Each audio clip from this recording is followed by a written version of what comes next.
सोलापूर जिल्ह्यातील मलिकपेठ येथील महिला या दारूबंदीसाठी आक्रमक झालेल्या आहेत, परंतु गावातील दारूबंदी होत नसल्यामुळे ते सध्या ग्रामपंचायतीसमोर जमलेले आहेत। आपण त्यांचं नेमकं म्हणणं जाणून घेऊयात। किती वर्षापासून आपण दारूबंदीची मागणी करत आहात? अनेक वर्षापासून झालं दारूबंदीचा ठराव चालू आहे, पण या ग्रामस्थांनी पण दखल घेतलेली नाही आणि तहसीलदारांनी पण घेतली नाही। मग शेवटी पोलीस अधिकाऱ्याकडे गेला, त्यांनी घेतली, परंतु तरी पण अजून चालूच आहे। मग अनेकांचे संसार उद्ध्वस्त झाले तरी ह्या ग्रामस्थाला घाम फुटत नाही आणि वरून आम्हालाच म्हणतात की बाहेर जाऊन पेते, त्यांचं काय करणार? मग इतक्या दिवस ह्यांचं संसार चालवलं का? जी मेले त्यांचं, हे मला एवढं बोलायचं। आणि हितनं दारू ही बंदच झाली पाहिजे मलिकपेठमधून। जे आता चालू आहे आतून महिलांना समोर करून विक्री जी चालू आहे, किंवा बुलेटवर ज्या गाडीवर घेऊन इथूनच बॅग भरून जातात आणि बंधाऱ्याच्या पुढं विकतात, ही कारवाई बंद झालं पाहिजे। आणि आम्हाला म्हणतात बंधारा म्हणजे नरखेडची हद्द आहे, ही हद्द मलिकपेठमध्ये हद्द आहे, हे आम्ही पण इथलंच गावकरी आहे, आम्हाला हद्द बी माहीत आहे आणि विक्री कुठं करतात ही पण माहीत आहे। पण विचार करावा की विकताना कुठली हद्द आहे, आणि आम्हाला धमकी जर देण्यात येत असेल तर आम्ही पण त्याला प्रत्युत्तर देण्यात सहभागी आहोत। ग्रामपंचायतीकडे आपण निवेदन दिलेलं आहे, त्याचबरोबर तहसीलला दिलं आहे, म्हणता पोलीस स्टेशनला दिलेलं आहे, आणि त्यांचं म्हणणं काय?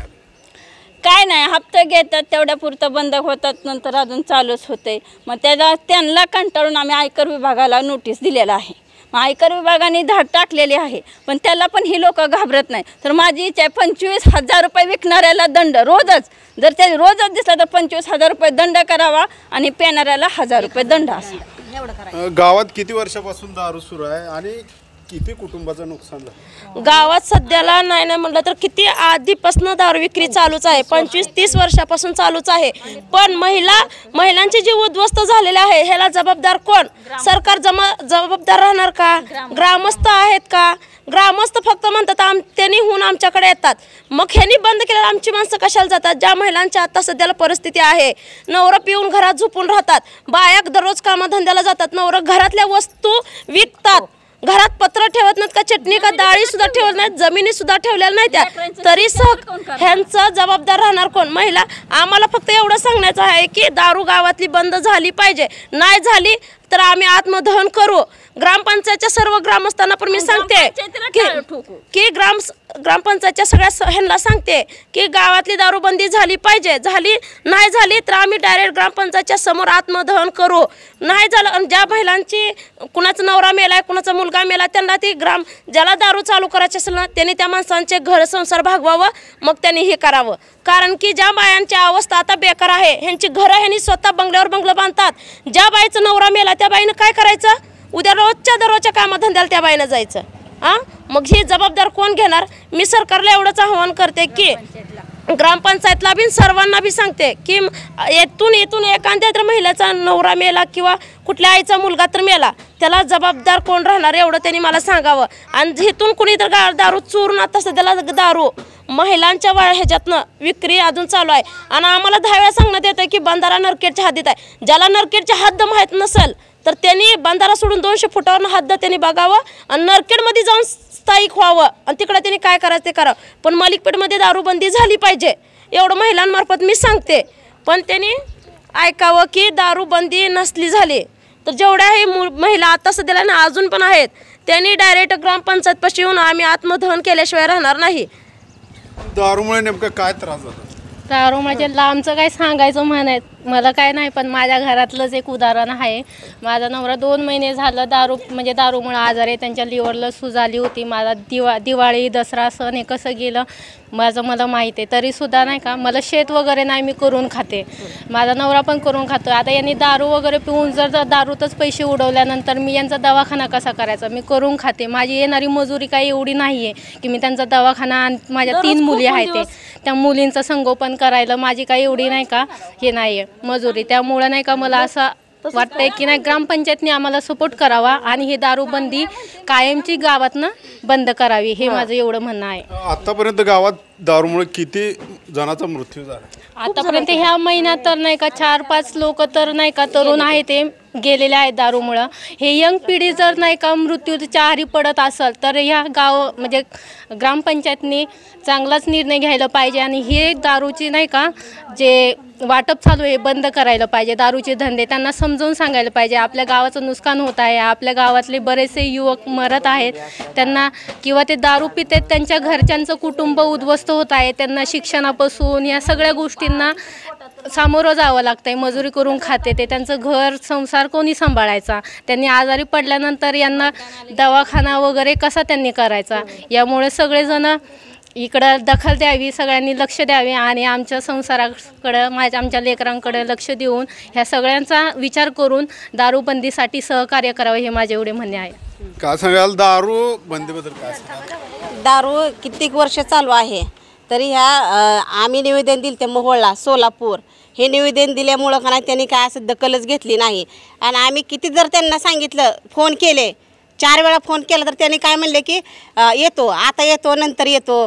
फोन लावला त्यांना बंद करायला सांगितली. असं म्हणण्यात का नाही ह्यांचं स्वतः आमच्या दिराला ना दीर आमचा की असं 10ची दारूवर नुसतं लोकांचं काम करतात. दारूवर कोणाची गटार काढ, कोणाचं घाण उचलून टाक, कोणाचं असं काही पडलेलं असलं तर ती घाण उचलायला लावतात दारूसाठी, फक्त एका गिलासासाठी. तर ते आमचा दीर ना असं कंटाळून आमच्या जावला रोज शिवायत्या. रोज आमचा दिराचा मुलगा ना असं रोज उठलं का रोज शिवी देते. रोज सकाळ 6 वाजता की आईच्या दाण्याशिवाय शिवीच नाही. रोज इतकं घाण आरडं आणि घरातलं तर पाणी लोकांना नेऊन द्यायचं असल्या कंटाळून, म्हणजे असे मनस्थिती त्यांची ही झालेली आहे. आणि मानसिक त्रास झाल्यामुळं ना तर हे गाव सोडून आता लोकांच्या भटीवर काम करतात.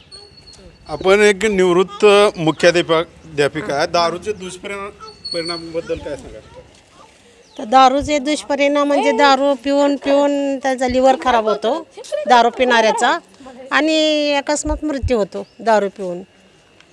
तर असे कितीतरी कुटुंब उद्ध्वस्त झालेले आहेत. तरुण पिढीसुद्धा दारूच्या आहारी जाऊन अचानक अकस्मात मेलेले आहेत. कितीतरी उदाहरणं सांगायची आपण. ह्याच गावामध्ये कितीतरी मेलेले आहेत दारू पिऊन.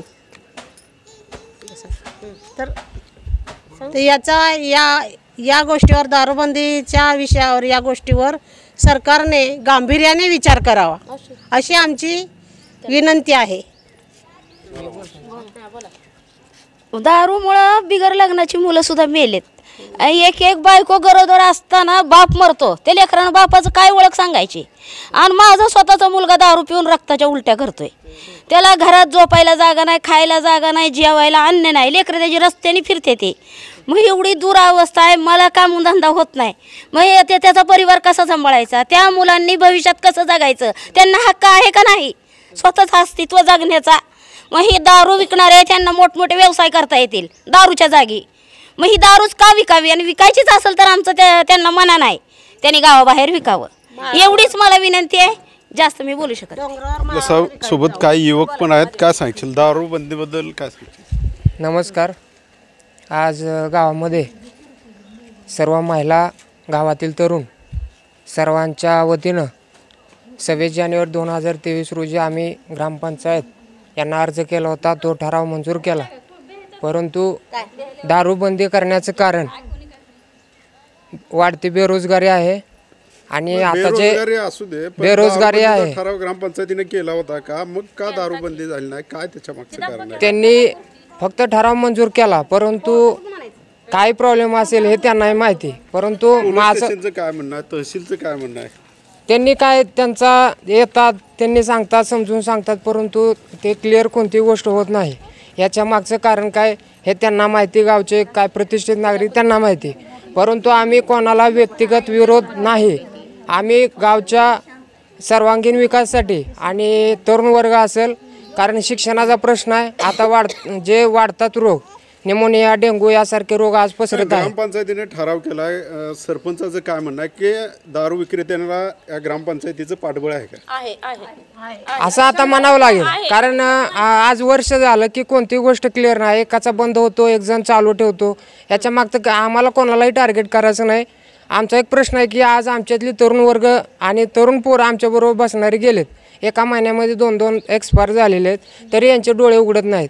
आमचा कोणताही व्यक्तिगत विरोध नाही, आम्ही व्यवस्थित सांगतोय, तरी यांनी अजून कोणतीही कारवाई याच्याबद्दल कोणतेही ठोस एकच सांगतो की त्यांनी ह्या जीवाचा प्रश्न आहे, तरुणांचा प्रश्न आहे, घरातली असलेली मानसिकता असेल, वातावरण असेल, गावात एकमेकांना दारू पण प्यायची, एकमेकांना शिव्या द्यायच्या, भांडण करायचं, आणि आताचे दिवस खूप वेगळे आहेत.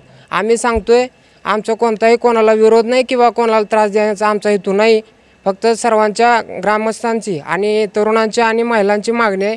ही मागणी त्यांनी सर्वांनी मतभेद विसरून सर्वांनी एकमेकांना विश्वासात घेऊन हा प्रश्न सोडवावा. या ठिकाणी कोणताही काही होणार नाही, फक्त व्यवस्थित हा प्रश्न सोडवावा, एवढीच आमची मागणी आहे. आपण जर पाहिलं तर या गावच्या महिला या मजुरी करून खाणाऱ्या महिला आहेत आणि यांचे जे कोणाचा मुलगा असेल, पती असेल किंवा भाऊ असेल, तो प्रचंड प्रमाणात या ठिकाणी दारू पित आहे. पण या महिला ज्या आहेत त्या सातत्याने तहसील असेल, पोलीस स्टेशन असेल या ठिकाणी निवेदन देखील दिले आहेत, परंतु त्यांच्याकडून दखल घेतली गेली नसल्याचं या महिलांचं म्हणणं आहे. आणि गावात सातत्याने दारू विक्री होत आहे, त्यामुळे अनेकांचे जीव देखील गेलेले आहेत. यापुढे जर दारू गावातील बंद झालीच नाही तर आम्ही या ग्रामपंचायतीसमोर टाळे ठोकू, आत्मदहन करू असा या महिलांनी इशारा देखील दिलेला आहे. Ashok Kamble, max Maharashtra news, Solapur.